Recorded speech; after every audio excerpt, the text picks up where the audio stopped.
Welcome back to Bearbackers. We have a lot of information and a lot of speakers for you today, so we'll go ahead and get right into it. Before I do that, though, we have two birthdays today we want to mention. Kendra Rich, Marketing GA, right over here. Happy birthday. And our Director of Development, Austin Hopper, birthday today.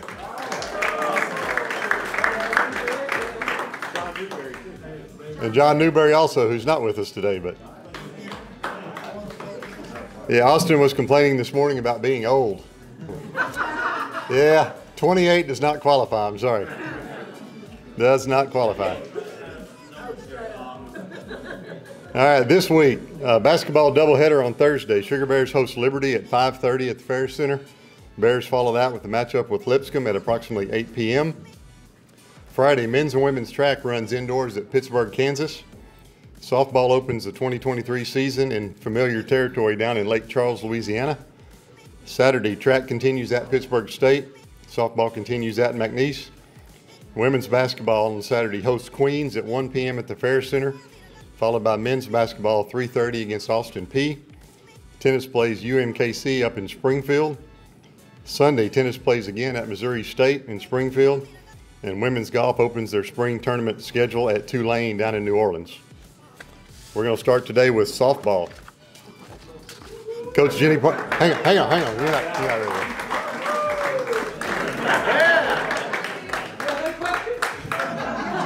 All right, thanks. You're done, yeah.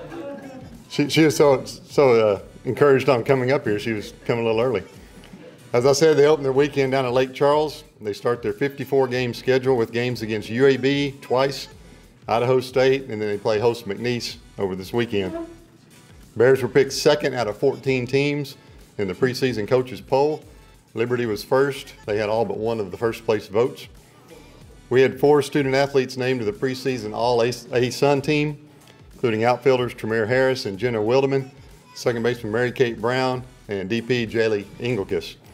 Pretty good quartet of returning players right there, and that doesn't even include our 2 pitchers, very talented pitchers, Kayla Beaver and Jordan Johnson. Those 2 combined for 35 of our 37 wins last year. By the way, 37 wins ties for the second most in school history, 2 years in a row with 37 wins. First home games for the Bears are the weekend of February 24th through the 25th, the Michelle Short Memorial Tournament at Ferris Field. And now let's get our season preview from Coach Parsons.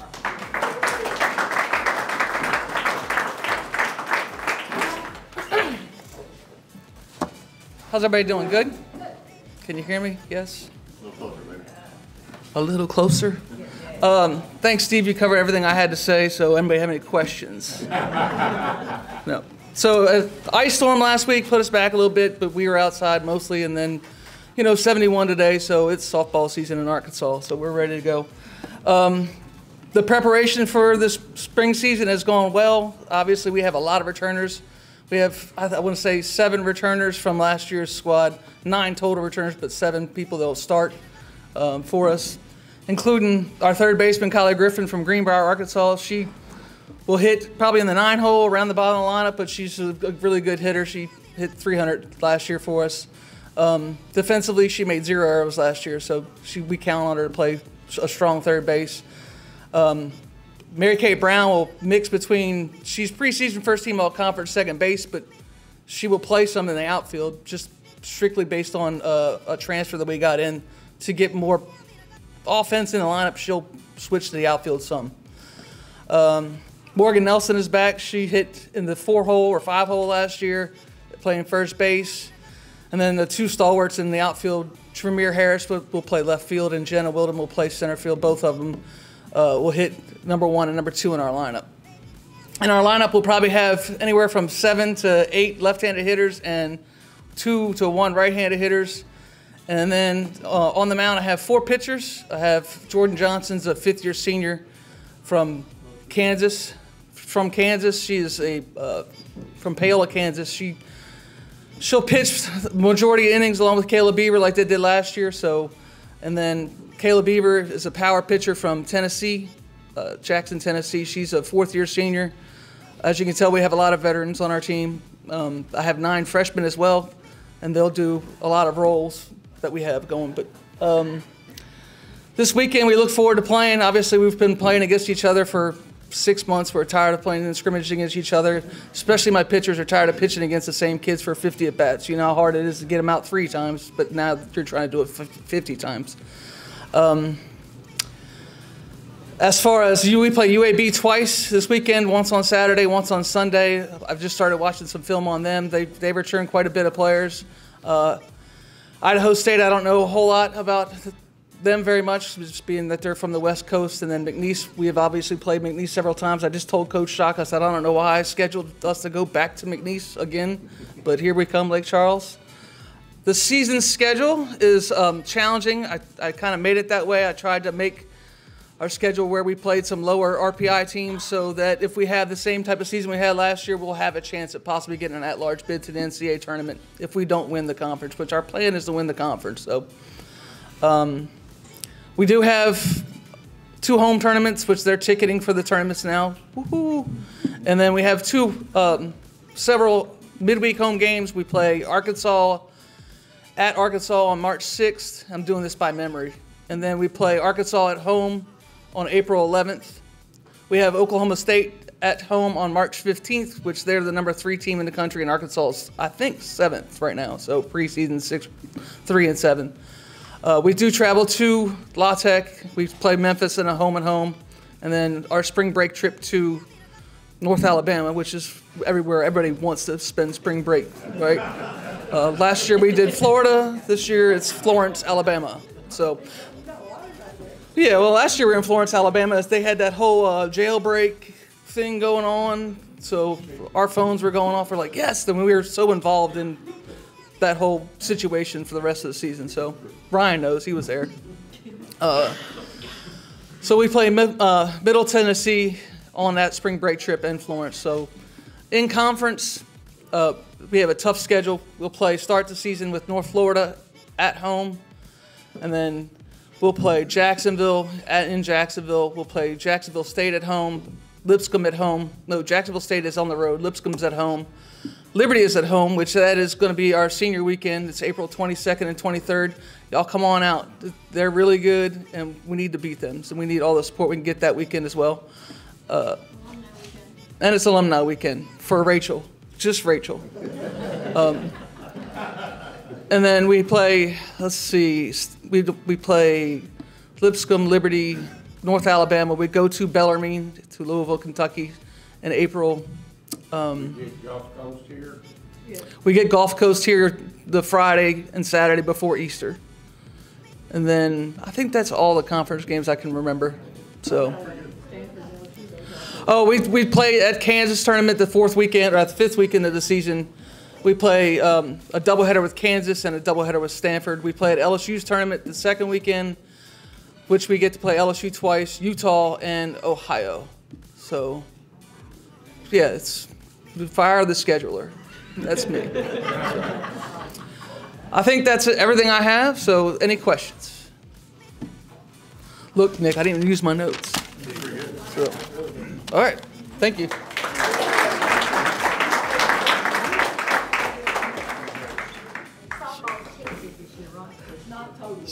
The tournaments and the big midweek games. Arkansas, Oklahoma State.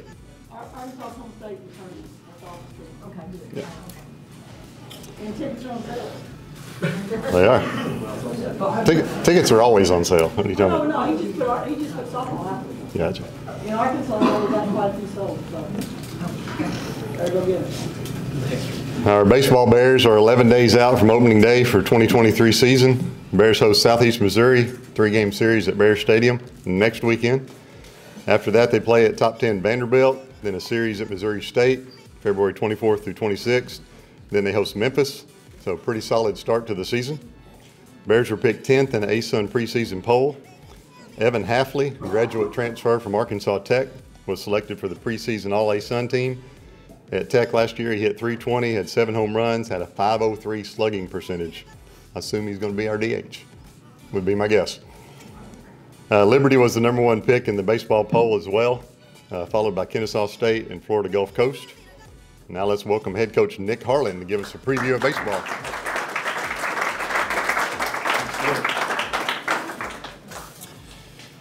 Well, Jenny can't quite get away from me because every morning when I drive to work, I see her vehicle over there. I guess that means you beat me to the office. But I give her a call to check on her weekly to see how she's doing. But tremendous amount of respect for her and what she does with the program. I'm excited for that season. But thank you. Number one, thank you for taking time to come today. I know that your time is very valuable to you, and we don't take that for granted. My wife, Lindsay, is not here today, but she is very involved in our program.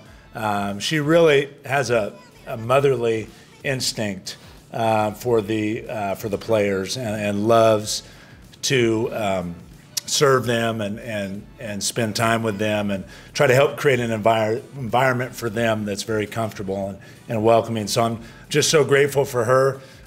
She actually works from home, and she had a very important meeting at noon, or she would have been here today. But very, very thankful for her and what she does for our program. Wanted to introduce our coaching staff today. And I think it's important that you surround yourself with the right people.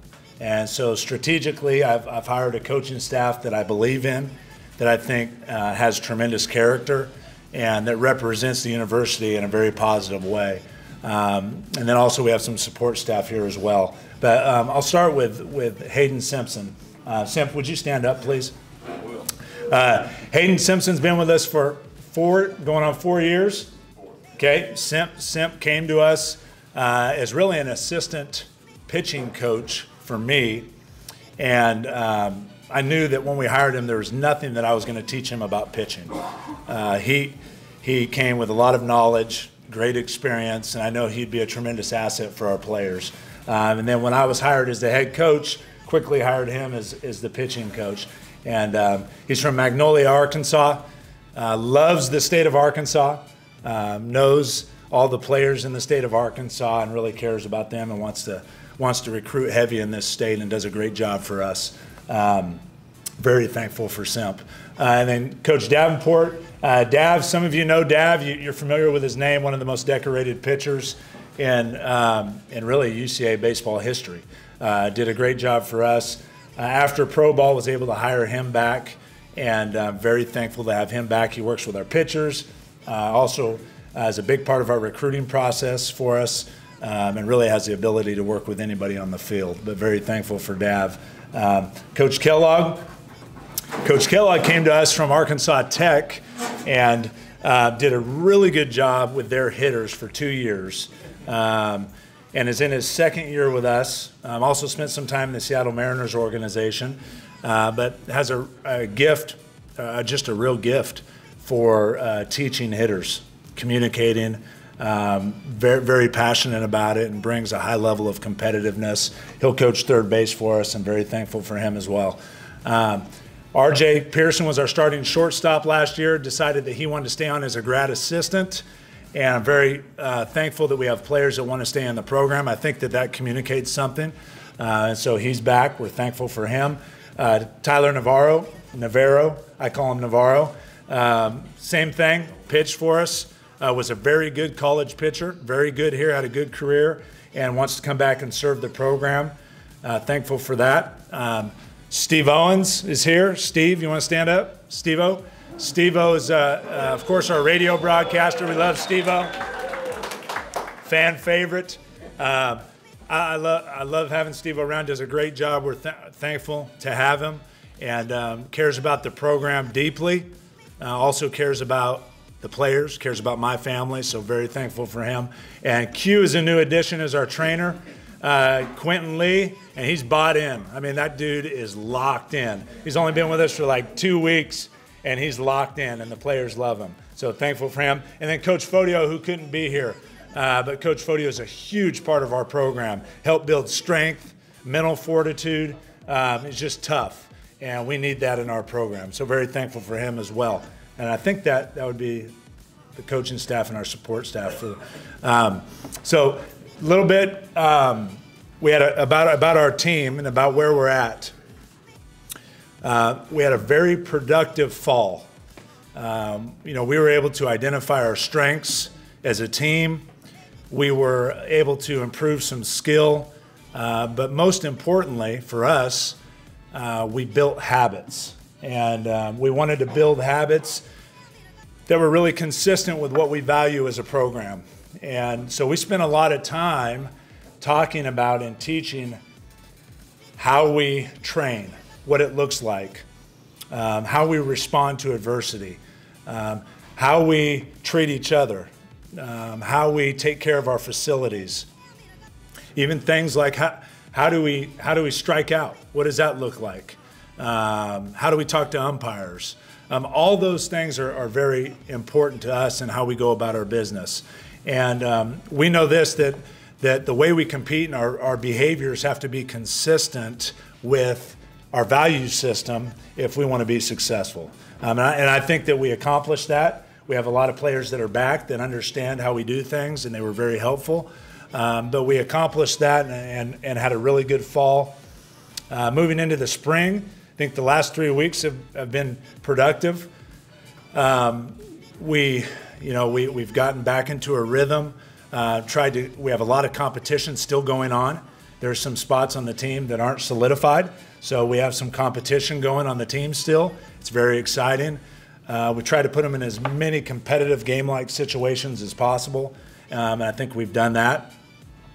And then also just trying to get ahead of it and prepare guys for what's ahead. And I think this is a really good time when you start talking to your team about, or continue to talk to your team about, the importance of roles. A lot of people are going to have different roles on our team, and they're all important. They're different. Some are program roles, some are player roles, but they're different, but they're all very important. So we're talking about those things, and just the ability to celebrate your teammates' success, so that as we get into the spring, that our guys are prepared to be close, to be united, and really just unconditionally aligned with what we're trying to accomplish, because we all know that when you don't get what you want and you experience adversity, that sometimes that gets disrupted. So we're spending a lot of time trying to focus on those things, and our players have done a good job with that. Roster-wise, we have 24 new players, or 24 players back. So we have a lot of guys that understand, like I mentioned, how we do things, have been very helpful in that regard.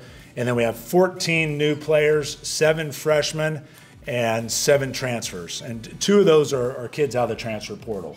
That's a hot topic right now, the transfer portal. We have 2 out of the portal. We'll utilize the portal as we need to, but I think you have to be really careful and strategic in how you use the portal, because we want to develop pride in the program.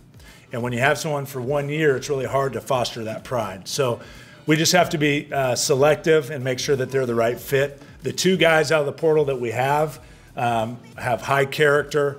In a short amount of time, they've developed a real sense of gratitude and love for the program as much as you can in a short amount of time, and they've done that really well. So we're enjoying those 2 and the rest of the guys that we have on the team. In terms of the schedule, it's a very competitive schedule. I would argue to say that it's one of probably the top schedules, especially non-conference schedules in the entire country. It's a really good schedule, and that was done intentionally. We want to do that.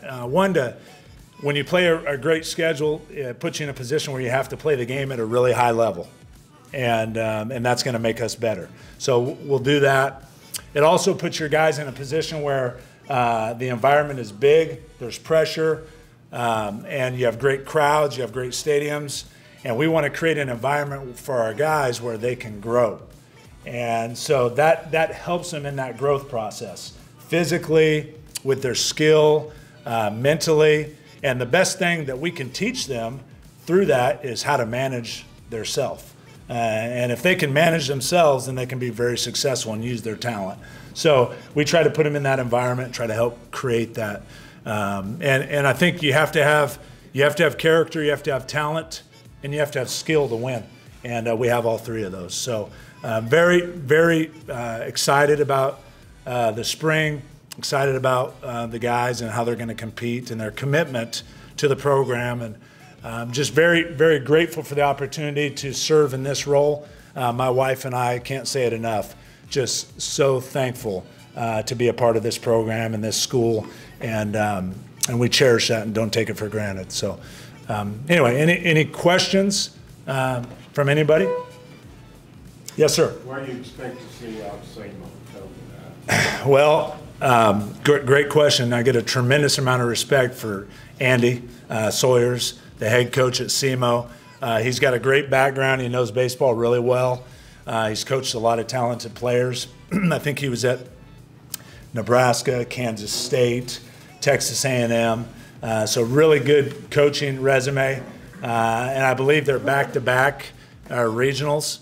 They have a lot of good young players, and they're very competitive. He is extremely competitive, and I think you take on the personality of your coach. So they're going to be very competitive. So looking forward to that coming up. Good question. Yes, sir. What's the formula for figuring slugging percentage? Slugging percentage. Say that again. What is the formula for somebody said they had a 506 slugging percentage? What is the formula for figuring that? You go extra base hits. Yeah. Total bases divided by extra base hits. Total bases, what is it divided by? Extra base hits. Yes, sir. And we have some guys that are going to slug the ball really well. There's no question about that. I think that's one of the things that we tried to add to the roster this year was a couple guys that we could put in the middle of the lineup. So excited about the additions there. What about starters and pitchers?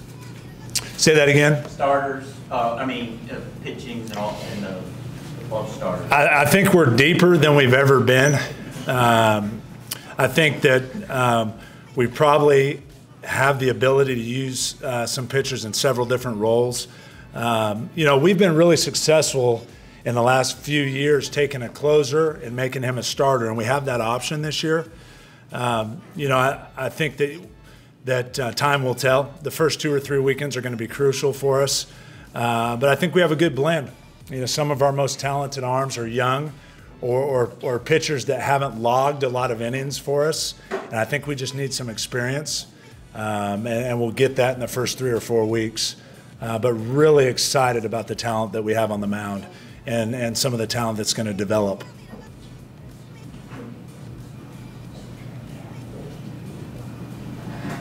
Anything else?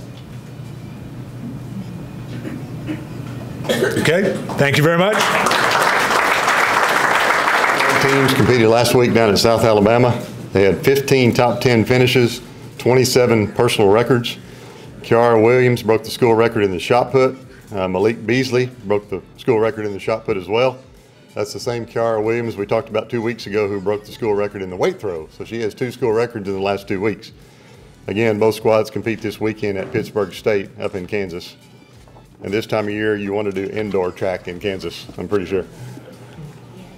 Our women's tennis team swept a doubleheader from Harding yesterday on a beautiful day at the UCA Tennis Complex. We lost the first doubles, so we were down 2-0, and then we did not lose again. So we won 5-2 the first match, 7-0 in the second match. And as I said, they play at Missouri State this weekend. The basketball Sugar Bears had a perfect week last week. They didn't lose. They also didn't win because they didn't play. As you know, we had to cancel both our matchups with North Alabama due to health and safety protocols. Those 2 games have been rescheduled. The road game at North Alabama, spring break, Florence, Alabama, will be Monday, February 13th, a week from today. The home game versus UNA will be the following Tuesday, February 21st at the Fair Center. So we got those rescheduled pretty quickly. True. The one at North Alabama is a 3 p.m. game. And here too. They're both 3 p.m. Okay, both 3 p.m. Gotcha. So they're going to have a couple of really busy weeks there coming up now that they had to add an extra game in each week.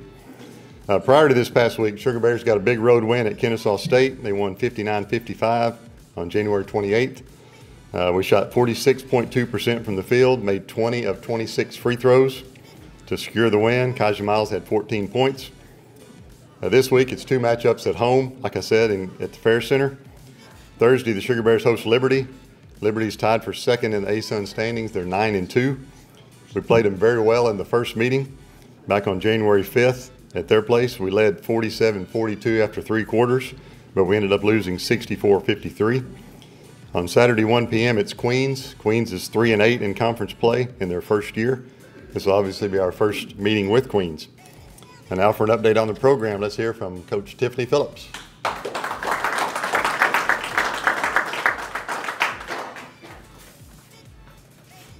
It's been so long since we played. I'm glad you reminded me of our last game. That was a great trip, the Jacksonville State, Kennesaw State trip.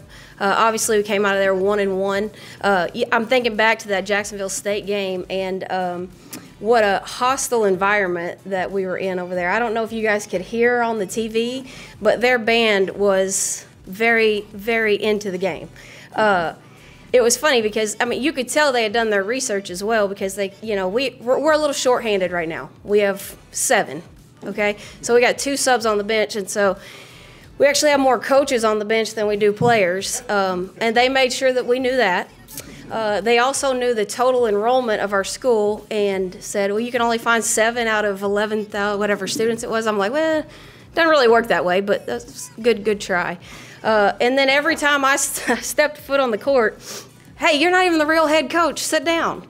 So they really, they did their research a little bit. But unfortunately, you know, if you watched the game, you saw they hit that shot at the end there that kind of did us in. But was really proud of our defensive effort. I mean, we held the team to 43 points. Their leading scorer, who actually hit that last shot, Kennedy Gavin, I think we held her to 10 in that game. So we did a really good job defensively, staying locked in, staying with our game plan. Wasn't really sure how we would bounce back from that going into Kennesaw State, just because, you know, we have a lot of adversity. We've had a lot of adversity. But I was really proud of the way that our girls responded. They came out, they played really well, got a big lead in the first half, and then just kind of, I think they actually did come back and they led for maybe 30 seconds, something like that in the second half. But I thought we did a really good job responding back to that, especially when our point guard, the only point guard that we actually have right now, true point guard, fouled out with 7 minutes left. So that was tough. We really had to fight through a little bit of adversity, but we beat them. Obviously a really good win for our program. Kind of some momentum going into the next week, and then I guess Monday morning I got a text saying I'm not feeling good, tested positive, blah, blah, blah. So we dealt with that and the ice and everything else. But we are healthy now. We will be ready to play on Thursday. Yeah, thank you. Maybe we should all knock on wood or something right now. But we are ready to play on Thursday. The girls are still in good spirits. Practice this weekend, had really good practices. So I'm excited. I think we have a stretch of games here. Obviously, Liberty will be really tough.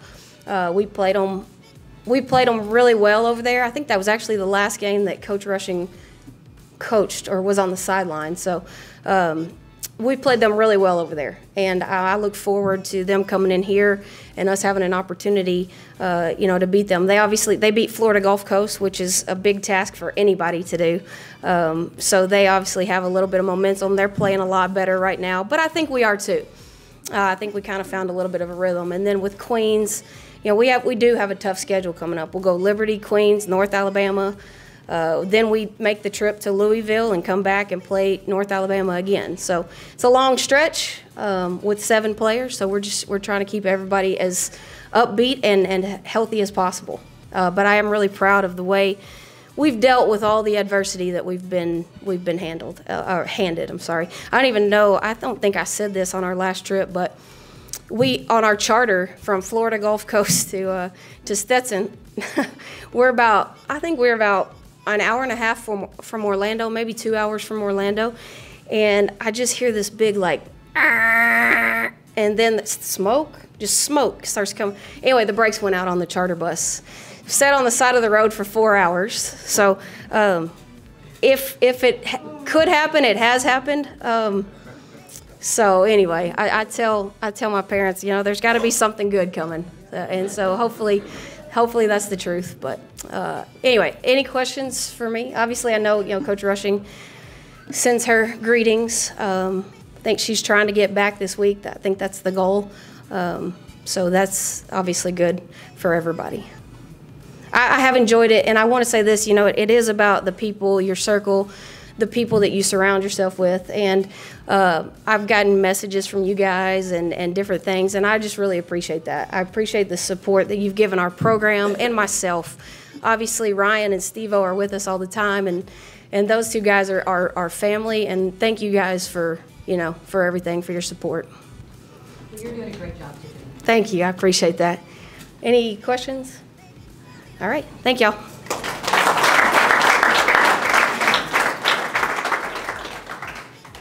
The only reason that those two go, they want to go to Buc-ee's is the only reason they go. So. we all know how it works. Now, she's talking about the drive from Fort Myers to DeLand or vice versa. And I did it this past weekend. It's not fun. There's not a good way to do it. We got an hour delay, so it turned a 4:20 trip to 5:20. Theirs went from 4 to 8. So that's our 2-game trip. You do those two teams and nowhere to get there but a bus, and there's no good way to get around Orlando, so that's what you end up doing. Since our last Bearbackers, the basketball Bears have gone 2-2, an exciting home overtime win over North Florida and a big road win at Florida Gulf Coast last Thursday. In the North Florida game, Cam Hunter and Eddie Kailu both had double-doubles. Cam had 24 points, 12 rebounds. Eddie had 19 points, 10 rebounds. UCA held North Florida to 1 of 6 shooting in overtime and survived a 32-point performance from their player Carter Hendrickson, including a missed three-pointer in the very final seconds. If you were there, you know what I'm talking about. At Florida Gulf Coast last Thursday, the Bears had one of their best offensive showings of the year. Shot 53% overall, made 13 three-pointers, got 38 points in the paint. So if you do the math, that's 38 points in the paint, 39 points from three-point. So that's covering both ends of the spectrum. That'll win some games. We'll tell you a quick funny story from there. Elias Cato gets fouled, an intentional foul in the second half, and so they're reviewing it, and it takes forever to do the review. And so Elias is already back out there ready to shoot his free throw. Well, they're doing an introduction on mid-court, talking about, introducing so-and-so. They did it all night long. It's an elder gentleman. And so Elias is kind of milling around out there like this. The older guy comes over and introduces himself to Elias on the court. And Elias he comes over and says, "I'm so-and-so, you're having a really good game." And Elias is like, "Well, thank you, sir," in his Australian accent. And I asked him after it was over, he said, "I've never seen that happen in my life." He just walks over to me and I'm ready to shoot my free throws, and this gentleman shaking my hand. So you never know. And then we gave him a loss, so that was nice on our end. Eddie Kailu had 32 points, 11 rebounds in that one of 4 Bears in double figures. Also a quick note about Eddie. He's now number 5 in career scoring at UCA. Last week he passed some guy named Scottie Pippen. You might have heard of him. This week it's Lipscomb on Thursday. As I said, the Bisons are 7-5 in ASUN play, coming off a big win against Liberty on Saturday. Not many people beat Liberty. Of course, that was at home for Lipscomb, whatnot on the road. They are 12-1 at home, but their road record is 3-9. So that bodes well for us. Austin Peay on Saturday, we owe them from an earlier loss at their place. Men have 6 games remaining, 4 of those at home, so that's promising. Now for our Bears update, Coach Brock Widders.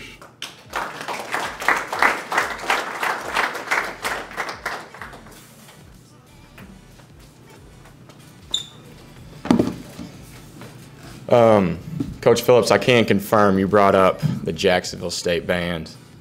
Very impressed. I remember them last year. They knew everything about everybody, so can confirm that. Before I get started, I want to say thank you to Coach Harlan. As a lot of you know, in the month of January, a lot of adversity for our program, from our head coach to different things. And Coach Harlan actually took the time to come by, shared a really great message with our team a couple weeks ago. Talked about humility, talked about a lot of what are you going to let into your life. And we've actually talked about that a lot over the last couple of weeks. We don't have a lot of time left in this season, and what are we going to choose to let into our life over the next 3 to 4 weeks? And so for, Coach Harlan come by and do that meant a lot to me, and, meant a lot to our guys. And I think that speaks for just the type of people we have here on this campus. Obviously heard from a lot of people here, just like Coach Phillips has. And so very grateful for that, for him doing that, and grateful for all of you. After that, Coach Bone, that's always the hot topic, hot question. He continues to do well. He's at home resting. He checks in on us quite a bit, a lot of supportive messages. He actually, after our Florida Gulf Coast win, chanted Eddie, the Eddie chants. He sent me that in a text message. So he still has a great sense of humor, still very supportive, hoping to get back with us at some point. But he does send his regards and is very thankful, for us. He's expressed that a lot lately. After that, let's see, we're about as healthy as we're going to be for the rest of the year, I think. Obviously, January, we spent time with 3 starters, 4 and 5 key players out, but I think we're as healthy as we're going to be. We're going to have some guys probably done for the season, but we have got to play our last 4 games at fairly full strength, and so that's been really good for us. It is taking us a minute to get some chemistry back together, but going 2-2 over the last 4 has been very promising. With us getting healthy and seeing what we can do over the next 6 games. Recapping from North Florida game, the overtime win here. Very impressed with our guys down the stretch, especially to get an overtime win. Overtime is something we've got to a few times and struggled with, to be honest with you. And so it was nice to see some maturity and some growing up there. Thought we had a lot of toughness down the stretch. Moving from there to the Jacksonville game, really just a lot of respect to their coaches. Thought they went in at halftime and executed their game plan in the second half better than we did. And that was just part of it. They've got 2 big guys in the middle. At that point, we were actually missing 2 of our key big guys. And so we had a hard time keeping them off the glass and keeping them out of the paint. Then this past week, the Florida Gulf Coast and the Stetson Swing. Winning at Florida Gulf Coast is obviously very difficult, very historic program. Just in the past, 10, 12 years, Sweet 16 run, great environment. Was a heck of a production they put on the entire day, about 3 and 4 minute timeouts. I ran out of things to say to people, so I guess that's why you get to have conversations with players. I don't know. But yes, very difficult to win there. Very proud of our guys. We had a chance to quit in that game several times. That's something we've had a chance to do, I think, over the past 6 weeks. We had every excuse in the world to quit. They went on a 12-0 run, 8-0 run, sorry, went on an 8-0 run. We responded with a 16-0 run.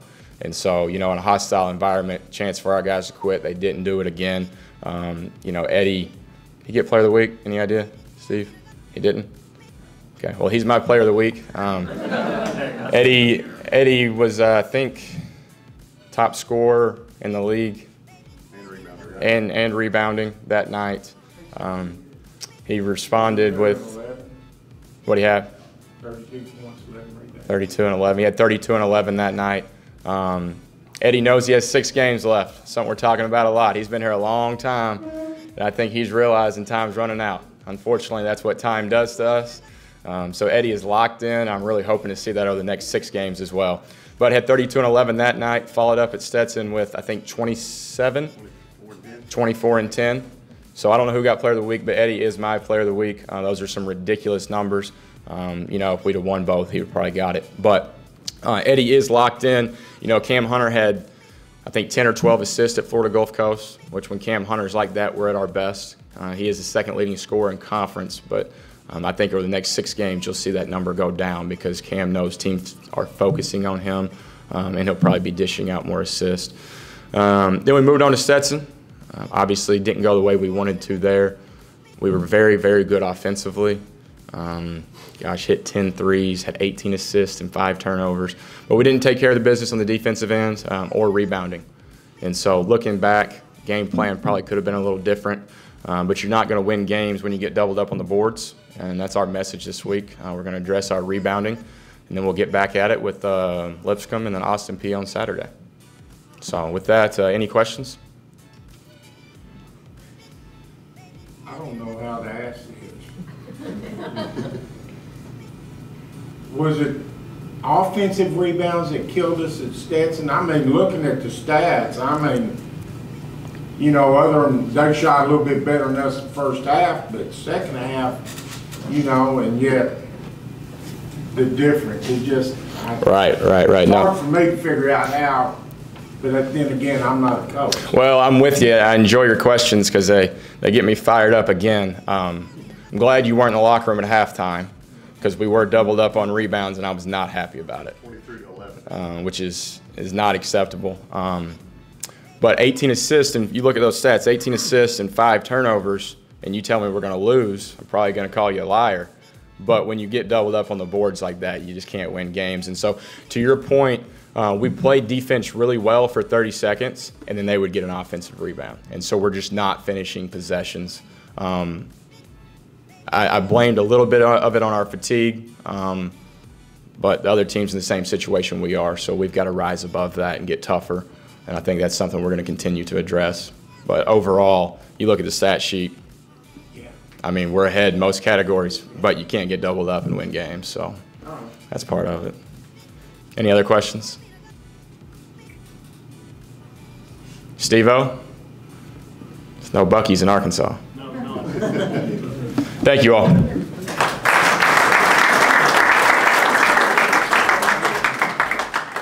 He brought up the Eddie, Eddie, Eddie chant. At Stetson the other day, they had a group behind our bench of about 10, 12 student athletes, and they were just all over. You talk about, Tiff, you were talking about, oh gosh, these guys were just all over our players, all over our coaches, and they kept hollering at Eddie the entire game. So about midway through the second half, they decided they wanted Eddie on their team. They were saying, Eddie, you need to transfer. And I'm telling them, he's been here for 12 years. He can't go anywhere else. And so the last half of the second half, they're doing the Eddie chant. It's like it's a home game. Eddie, you know. This is student athletes from Stetson, so they're Eddie fans also. So.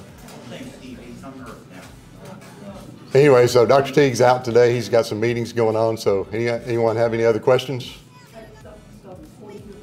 Oh, we raised $4,200 at the pancake breakfast last Sunday. We appreciate all the support from all of you and our staff members from working. So that's a good number. Anyway, doubleheaders Thursday and Saturday. We hope to see you at the Fair Center. Go Bears, go Sugar Bears.